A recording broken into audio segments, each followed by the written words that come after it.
تفہیم القرآن، روزانہ ایک رکوع، ترجمہ و تفسیر کے ساتھ قرآن کو سمجھیں۔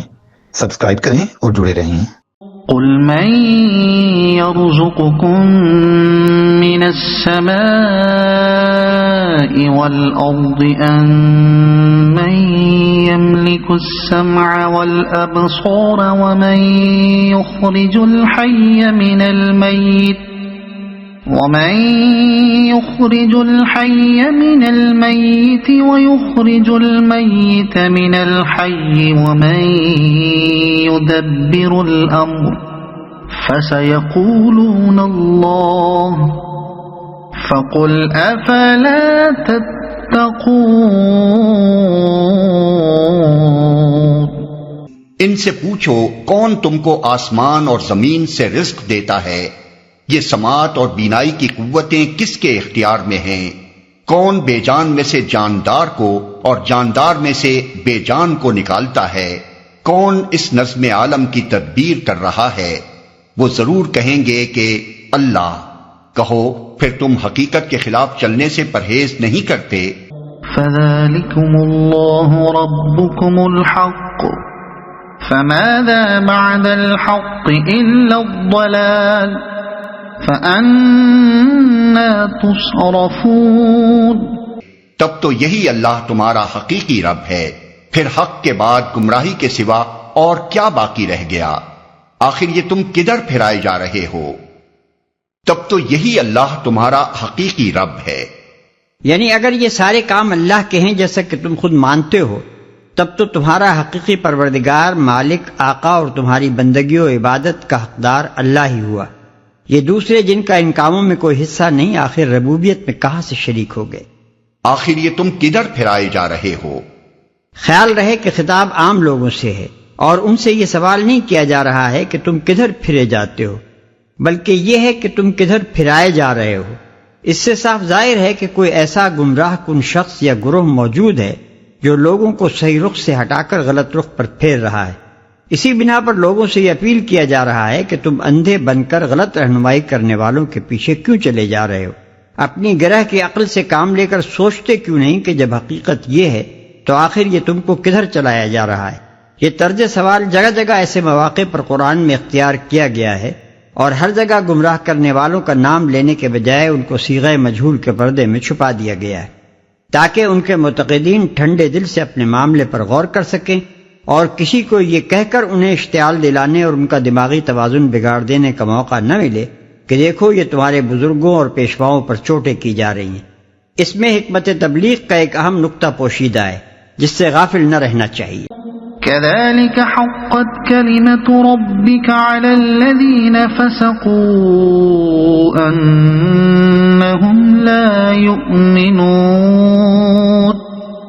اے نبی دیکھو، اس طرح نافرمانی اختیار کرنے والوں پر تمہارے رب کی بات صادق آ گئی کہ وہ مان کر نہ دیں گے۔ یعنی ایسی کھلی کھلی اور عام فہم دلیلوں سے بات سمجھائی جاتی ہے، لیکن جنہوں نے نہ ماننے کا فیصلہ کر لیا ہے وہ ضد کی بنا پر کسی طرح مان کر نہیں دیتے۔ قل هل من شركائكم من يبدأ الخلق ثم يعيده قل الله يبدأ الخلق ثم يعيده فأنا تؤفكون۔ ان سے پوچھو تمہارے ٹھہرائے ہوئے شریکوں میں کوئی ہے جو تخلیق کی ابتدا بھی کرتا ہو اور پھر اس کا اعادہ بھی کرے؟ کہو وہ صرف اللہ ہے جو تخلیق کی ابتدا بھی کرتا ہے اور اس کا اعادہ بھی۔ پھر تم یہ کس الٹی راہ پر چلائے جا رہے ہو؟ اور اس کا اعادہ بھی۔ تخلیق کی ابتدا کے متعلق تو مشرکین مانتے ہی تھے کہ یہ صرف اللہ کا کام ہے، ان کے شریکوں میں سے کسی کا اس کام میں کوئی حصہ نہیں۔ رہا تخلیق کا اعادہ، تو ظاہر ہے کہ جو ابتداً پیدا کرنے والا ہے وہی اس عمل پیدائش کا اعادہ بھی کر سکتا ہے، مگر جو ابتداً ہی پیدا کرنے پر قادر نہ ہو وہ کس طرح اعادہ پیدائش پر قادر ہو سکتا ہے؟ یہ بات اگرچہ صریحاً ایک معقول بات ہے، اور خود مشرکین کے دل بھی اندر سے اس کی گواہی دیتے تھے کہ بات بالکل ٹھکانے کی ہے، لیکن انہیں اس کا اقرار کرنے میں اس بنا پر تامل تھا کہ اسے مان لینے کے بعد انکار آخرت مشکل ہو جاتا ہے۔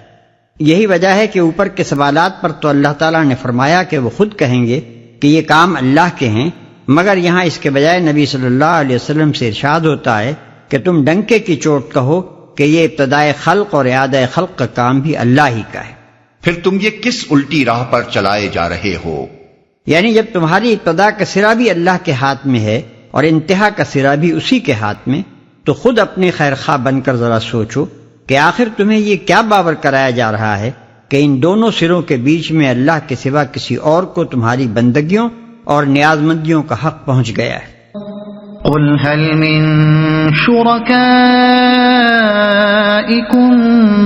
من يهدي إلى الحق قل الله يهدي للحق أفمن يهدي إلى الحق أحق أن يتبع أم من لا يهدي إلا أن يهدى فما لكم كيف تحكمون۔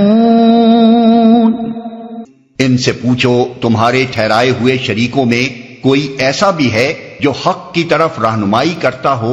کہو وہ صرف اللہ ہے جو حق کی طرف رہنمائی کرتا ہے۔ پھر بھلا بتاؤ جو حق کی طرف رہنمائی کرتا ہے وہ اس کا زیادہ مستحق ہے کہ اس کی پیروی کی جائے، یا وہ جو خود راہ نہیں پاتا الا یہ کہ اس کی رہنمائی کی جائے؟ آخر تمہیں ہو کیا گیا ہے؟ کیسے الٹے الٹے فیصلے کرتے ہو؟ جو حق کی طرف رہنمائی کرتا ہو۔ یہ ایک نہایت اہم سوال ہے جس کو ذرا تفصیل کے ساتھ سمجھ لینا چاہیے۔ دنیا میں انسان کی ضرورتوں کا دائرہ صرف اسی حد تک محدود نہیں ہے کہ اس کو کھانے، پینے، پہننے اور زندگی بسر کرنے کا سامان بہم پہنچے اور آفات، مصائب اور نقصانات سے وہ محفوظ رہے، بلکہ اس کی ایک ضرورت اور در حقیقت سب سے بڑی ضرورت یہ بھی ہے کہ اسے دنیا میں زندگی بسر کرنے کا صحیح طریقہ معلوم ہو اور وہ جانے کہ اپنی ذات کے ساتھ، اپنی قوتوں اور قابلیتوں کے ساتھ، اس سر و سامان کے ساتھ جو روئے زمین پر اس کے تصرف میں ہے، ان بے شمار انسانوں کے ساتھ جن سے مختلف حیثیتوں میں اس کو سابقہ پیش آتا ہے، اور مجموعی طور پر اس نظام کائنات کے ساتھ جس کے ماتحت رہ کر ہی بہرحال اس کو کام کرنا ہے، وہ کیا اور کس طرح معاملہ کرے جس سے اس کی زندگی بحیثیت مجموعی کامیاب ہو اور اس کی کوششیں اور محنتیں غلط راہوں میں صرف ہو کر تباہی و بربادی پر منتج نہ ہوں۔ اسی صحیح طریقے کا نام حق ہے، اور جو رہنمائی اس طریقے کی طرف انسان کو لے جائے وہی ہدایت حق ہے۔ اب قرآن تمام مشرکین سے اور ان سب لوگوں سے جو پیغمبر کی تعلیم کو ماننے سے انکار کرتے ہیں یہ پوچھتا ہے کہ تم خدا کے سوا جن جن کی بندگی کرتے ہو ان میں کوئی ہے جو تمہارے لیے ہدایت حق حاصل کرنے کا ذریعہ بنتا ہو یا بن سکتا ہو؟ ظاہر ہے کہ اس کا جواب نفی کے سوا اور کچھ نہیں ہے، اس لیے کہ انسان خدا کے سوا جن کی بندگی کرتا ہے وہ دو بڑی اقسام پر منقسم ہے۔ ایک وہ دیویاں، دیوتا اور زندہ یا مردہ انسان جن کی پرستش کی جاتی ہے، سو ان کی طرف تو انسان کا رجوع صرف اس غرض کے لیے ہوتا ہے کہ فوق الفطری طریقے سے وہ اس کی حاجتیں پوری کریں اور اس کو آفات سے بچائیں۔ رہی ہدایت حق تو وہ نہ کبھی ان کی طرف سے آئی، نہ کبھی کسی مشرک نے اس کے لیے ان کی طرف رجوع کیا، اور نہ کوئی مشرک یہ کہتا ہے کہ اس کے یہ معبود اسے اخلاق، معاشرت، تمدن، معیشت، سیاست، قانون، عدالت وغیرہ کے اصول سکھاتے ہیں۔ دوسرے وہ انسان جن کے بنائے ہوئے اصولوں اور قوانین کی پیروی و اطاعت کی جاتی ہے، سو وہ رہنما تو ضرور ہیں، مگر سوال یہ ہے کہ کیا فی الواقع وہ رہنمائے حق بھی ہیں یا ہو سکتے ہیں؟ کیا ان میں سے کسی کا علم بھی ان تمام حقائق پر حاوی ہے جن کو جاننا انسانی زندگی کے صحیح اصول وضع کرنے کے لیے ضروری ہے؟ کیا ان میں سے کسی کی نظر بھی اس پورے دائرے پر پھیلتی ہے جس میں انسانی زندگی سے تعلق رکھنے والے مسائل پھیلے ہوئے ہیں؟ کیا ان میں سے کوئی بھی ان کمزوریوں سے، ان تعصبات سے، ان شخصی یا گروہی دلچسپیوں سے، ان اغراض و خواہشات سے اور ان رجحانات و میلانات سے بالاتر ہے جو انسانی معاشرے کے لیے منصفانہ قوانین بنانے میں مانع ہوتے ہیں؟ اگر جواب نفی میں ہے اور ظاہر ہے کہ کوئی صحیح الدماغ آدمی ان سوالات کا جواب اس بات میں نہیں دے سکتا، تو آخر یہ لوگ ہدایت حق کا سرچشمہ کیسے ہو سکتے ہیں؟ اسی بنا پر قرآن یہ سوال کرتا ہے کہ لوگو، تمہارے ان مذہبی معبودوں اور تمدنی خداؤں میں کوئی ایسا بھی ہے جو راہ راست کی طرف تمہاری رہنمائی کرنے والا ہو؟ اوپر کے سوالات کے ساتھ مل کر یہ آخری سوال دین و مذہب کے پورے مسئلے کا فیصلہ کر دیتا ہے۔ انسان کی ساری ضرورتیں دو ہی نوعیت کی ہیں۔ ایک نوعیت کی ضروریات یہ ہیں کہ کوئی اس کا پروردگار ہو، کوئی ملجا و ماوا ہو، کوئی دعاؤں کا سننے والا اور حاجتوں کا پورا کرنے والا ہو، جس کا مستقل سہارا اس عالم اسباب کے بے ثبات سہاروں کے درمیان رہتے ہوئے وہ تھام سکے۔ سو اوپر کے سوالات نے فیصلہ کر دیا کہ اس ضرورت کو پورا کرنے والا خدا کے سوا کوئی نہیں ہے۔ دوسری نوعیت کی ضروریات یہ ہیں کہ کوئی ایسا رہنما ہو جو دنیا میں زندگی بسر کرنے کے صحیح اصول بتائے اور جس کے دیے ہوئے قوانین حیات کی پیروی پورے اعتماد و اطمینان کے ساتھ کی جا سکے۔ سو اس آخری سوال نے اس کا بھی فیصلہ کر دیا کہ وہ بھی صرف خدا ہی ہے۔ اس کے بعد ضد اور ہٹ دھرمی کے سوا کوئی چیز باقی نہیں رہ جاتی جس کی بنا پر انسان مشرکانہ مذاہب اور لادینی یعنی سیکولر اصول تمدن و اخلاق و سیاست سے چمٹا رہے۔ وما يتبع أكثرهم إلا ظنا إن الظن لا يغني من الحق شيئا إن الله عليم بما يفعلون۔ حقیقت یہ ہے کہ ان میں سے اکثر لوگ محض قیاس و گمان کے پیچھے چلے جا رہے ہیں، حالانکہ گمان حق کی ضرورت کو کچھ بھی پورا نہیں کرتا۔ جو کچھ یہ کر رہے ہیں اللہ اس کو خوب جانتا ہے۔ اکثر لوگ محض قیاس و گمان کے پیچھے چلے جا رہے ہیں، یعنی جنہوں نے مذاہب بنائے، جنہوں نے فلسفے تصنیف کیے اور جنہوں نے قوانین حیات تجویز کیے، انہوں نے بھی یہ سب کچھ علم کی بنا پر نہیں بلکہ گمان و قیاس کی بنا پر کیا، اور جنہوں نے ان مذہبی اور دنیاوی رہنماؤں کی پیروی کی، انہوں نے بھی جان کر اور سمجھ کر نہیں بلکہ محض اس گمان کی بنا پر ان کا اتباع اختیار کر لیا کہ ایسے بڑے بڑے لوگ جب یہ کہتے ہیں اور باپ دادا ان کو مانتے چلے آ رہے ہیں اور ایک دنیا ان کی پیروی کر رہی ہے تو ضرور ٹھیک ہی کہتے ہوں گے۔ وما كان هذا القرآن أن يفترى من دون الله ولكن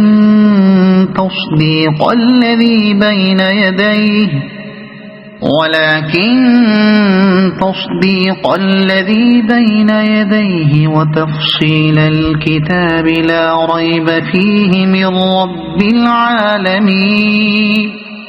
اور یہ قرآن وہ چیز نہیں ہے جو اللہ کی وحی اور تعلیم کے بغیر تصنیف کر لیا جائے، بلکہ یہ تو جو کچھ پہلے آ چکا تھا اس کی تصدیق اور الکتاب کی تفصیل ہے۔ اس میں کوئی شک نہیں کہ یہ فرما روائے کائنات کی طرف سے ہے، اس کی تصدیق اور الکتاب کی تفصیل ہے۔ جو کچھ پہلے آ چکا تھا اس کی تصدیق ہے، یعنی ابتدا سے جو اصولی تعلیمات انبیاء علیہ السلام کی معرفت انسان کو بھیجی جاتی رہی ہیں، یہ قرآن ان سے ہٹ کر کوئی نئی چیز نہیں پیش کر رہا ہے بلکہ انہی کی تصدیق و توثیق کر رہا ہے۔ اگر یہ کسی نئے مذہب کے بانی کی ذہنی اپج کا نتیجہ ہوتا تو اس میں ضرور یہ کوشش پائی جاتی کہ پرانی صداقتوں کے ساتھ کچھ اپنا نرالا رنگ بھی ملا کر اپنی شان امتیاز نمایاں کی جائے۔ الکتاب کی تفصیل ہے، یعنی ان اصولی تعلیمات کو جو تمام کتب آسمانی کا لب لباب یعنی الکتاب ہیں، اس میں پھیلا کر دلائل و شواہد کے ساتھ، تلقین و تفہیم کے ساتھ، تشریح و توضیح کے ساتھ اور عملی حالات پر انطباق کے ساتھ بیان کیا گیا ہے۔ أم يقولون افتراه قل فأتوا بسورة مثله وادعوا من استطعتم من دون الله إن كنتم صادقين۔ کیا یہ لوگ کہتے ہیں کہ پیغمبر نے اسے خود تصنیف کر لیا ہے؟ کہو اگر تم اپنے اس الزام میں سچے ہو تو ایک صورت اس جیسی تصنیف کر لاؤ اور ایک خدا کو چھوڑ کر جس کو بلا سکتے ہو مدد کے لیے بلا لو۔ عام طور پر لوگ سمجھتے ہیں کہ یہ چیلنج محض قرآن کی فصاحت و بلاغت اور اس کی ادبی خوبیوں کے لحاظ سے تھا۔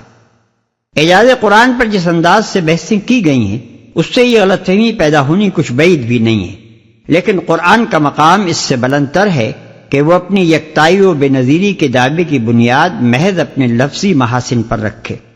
بلا شبہ قرآن اپنی زبان کے لحاظ سے بھی لاجواب ہے، مگر وہ اصل چیز جس کی بنا پر یہ کہا گیا ہے کہ انسانی دماغ ایسی کتاب تصنیف نہیں کر سکتا، اس کے مضامین اور اس کی تعلیمات ہیں۔ اس میں اعجاز کے جو جو پہلو ہیں اور جن وجوہ سے ان کا من جانب اللہ ہونا یقینی اور انسان کا ایسی تصنیف پر قادر ہونا غیر ممکن ہے، ان کو خود قرآن میں مختلف مواقع پر بیان کر دیا گیا ہے، اور ہم ایسے تمام مقامات کی تشریح پہلے بھی کرتے رہے ہیں اور آئندہ بھی کریں گے، اس لیے یہاں بخوف طوالت اس بحث سے اجتناب کیا جاتا ہے۔ بل كذبوا بما لم يحيطوا بعلمه ولما يأتهم تأويله كذلك كذب الذين من قبلهم فانظر كيف كان عاقبة الظالمين۔ اصل یہ ہے کہ جو چیز ان کے علم کی گرفت میں نہیں آئی اور جس کا مال بھی ان کے سامنے نہیں آیا، اس کو انہوں نے خواہ اٹکل پچو جھٹلا دیا، اسی طرح تو ان سے پہلے کے لوگ بھی جھٹلا چکے ہیں، پھر دیکھ لو ان ظالموں کا کیا انجام ہوا۔ تکذیب یا تو اس بنیاد پر کی جا سکتی تھی کہ ان لوگوں کو اس کتاب کا ایک جعلی کتاب ہونا تحقیقی طور پر معلوم ہوتا، یا پھر اس بنا پر وہ معقول ہو سکتی تھی کہ جو حقیقتیں اس میں بیان کی گئی ہیں اور جو خبریں اس میں دی گئی ہیں وہ غلط ثابت ہو جاتی، لیکن ان دونوں وجوہ تقسیم میں سے کوئی وجہ بھی یہاں موجود نہیں ہے۔ نہ کوئی شخص یہ کہہ سکتا ہے کہ وہ عذرو علم جانتا ہے کہ یہ کتاب گھڑ کر خدا کی طرف منسوب کی گئی ہے، نہ کسی نے پردہ غیب کے پیچھے جھانک کر یہ دیکھ لیا ہے کہ واقعی بہت سے خدا موجود ہیں اور یہ کتاب خواہ مخواہ خدا کی خبر سنا رہی ہے، یا فی الواقع خدا اور فرشتوں اور وحی وغیرہ کی کوئی حقیقت نہیں ہے اور اس کتاب میں خواہ مخواہ یہ افسانہ بنا لیا گیا ہے۔ نہ کسی نے مر کر یہ دیکھ لیا ہے کہ دوسری زندگی اور اس کے حساب کتاب اور جزا و سزا کی ساری خبریں جو اس کتاب میں دی گئی ہیں غلط ہیں، لیکن اس کے باوجود نرے شک اور گمان کی بنیاد پر اس شان سے اس کی تکذیب کی جا رہی ہے کہ گویا علمی طور پر اس کے جعلی اور غلط ہونے کی تحقیق کر لی گئی ہے۔ وَمِنْهُمْ مَنْ يُؤْمِنُ بِهِ وَمِنْهُمْ مَنْ لَا يُؤْمِنُ بِهِ وَرَبُّكَ أَعْلَمُ بِالْمُفْسِدِينَ۔ ان میں سے کچھ لوگ ایمان لائیں گے اور کچھ نہیں لائیں گے، اور تیرا رب ان مفسدوں کو خوب جانتا ہے۔ ایمان نہ لانے والوں کے متعلق فرمایا جا رہا ہے کہ خدا ان مفسدوں کو خوب جانتا ہے، یعنی وہ دنیا کا منہ تو یہ باتیں بنا کر بند کر سکتے ہیں کہ صاحب ہماری سمجھ میں بات نہیں آتی، اس لیے نیک نیتی کے ساتھ ہم اسے نہیں مانتے، لیکن خدا جو قلب و ضمیر کے چھپے ہوئے رازوں سے واقف ہے، وہ ان میں سے ایک ایک شخص کے متعلق جانتا ہے کہ کس کس طرح اس نے اپنے دل و دماغ پر قفل چڑھائے، اپنے آپ کو غفلتوں میں گم کیا، اپنے ضمیر کی آواز کو دبایا، اپنے قلب میں حق کی شہادت کو ابھرنے سے روکا، اپنے ذہن سے قبول حق کی صلاحیت کو مٹایا، سن کر نہ سنا، سمجھتے ہوئے نہ سمجھنے کی کوشش کی، اور حق کے مقابلے میں اپنے تعصبات کو، اپنے دنیاوی مفاد کو، اپنی باطل سے الجھی ہوئی اغراض کو اور اپنے نفس کی خواہشوں اور رغبتوں کو ترجیح دی۔ اسی بنا پر وہ معصوم گمراہ نہیں ہیں بلکہ در حقیقت مفسد ہیں۔ اگر آپ کو یہ ویڈیو پسند آئی ہو تو اسے لائک کریں، دوسروں تک پہنچانے کے لیے شیئر کریں، اور مزید ایسی ہی معلوماتی ویڈیوز کے لیے ہمارے چینل عبد المالک ہاشمی کو سبسکرائب ضرور کریں۔ نئی اپڈیٹس کے لیے بیل آئیکن دبائیں تاکہ آپ کو ہماری ہر نئی ویڈیو بر وقت مل سکے۔ آپ کی حوصلہ افزائی ہمیں مزید بہترین مواد بنانے میں مدد دے گی۔ شکریہ۔